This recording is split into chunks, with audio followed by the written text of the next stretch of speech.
1 month ago, on the 27th of February 2014. That's well over $1 million that could have been spent to help the victims of the Onion Creek flood. Yes, fluorosilicic acid, a chemical that is being added to our water not to treat the water itself, but to medicate us without consent. Last month, multiple speakers presented scientific evidence of harm to biological systems, including harm to humans.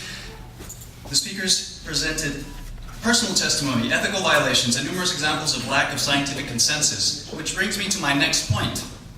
Mayor Leffingwell stated last month, quote, "I even asked my dentist, and his answer was unequivocal, yes, fluoride in the water at safe levels is something that we should continue to do," unquote.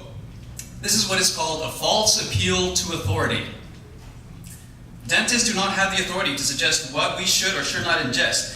If you were to say toxicologists, neurologists, and biochemists made the same statement, that would hold way more water. But to suggest that a dentist's approval of water fluoridation is going to squelch our argument of fluoride being a neurodevelopmental toxin at any level is egregious. Your dentist is wrong, and you, sir, are wrong.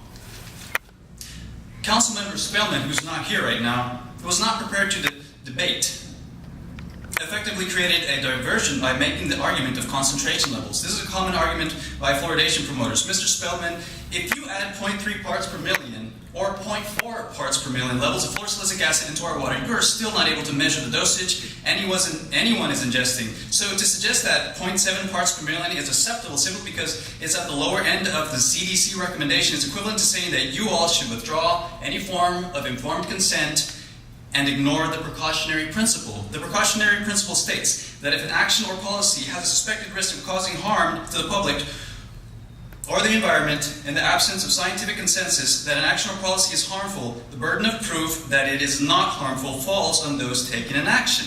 So, Mr. Spellman, last month you stated, quote, "I pride myself way too much on being evidence-based," unquote. You should be the one presenting evidence to us that ingesting fluorosilicic acid at one dose fits all is not going to be harmful to infants and adults, especially when ingested for a lifetime and through multiple sources, not just the tap water. There is only evidence of harm. Maybe this is why you're ignoring the precautionary principle. Councilmember Morrison, you suggested that... Your time has expired. Next speaker is Marcia Zwilling. Welcome, and you have 3 minutes.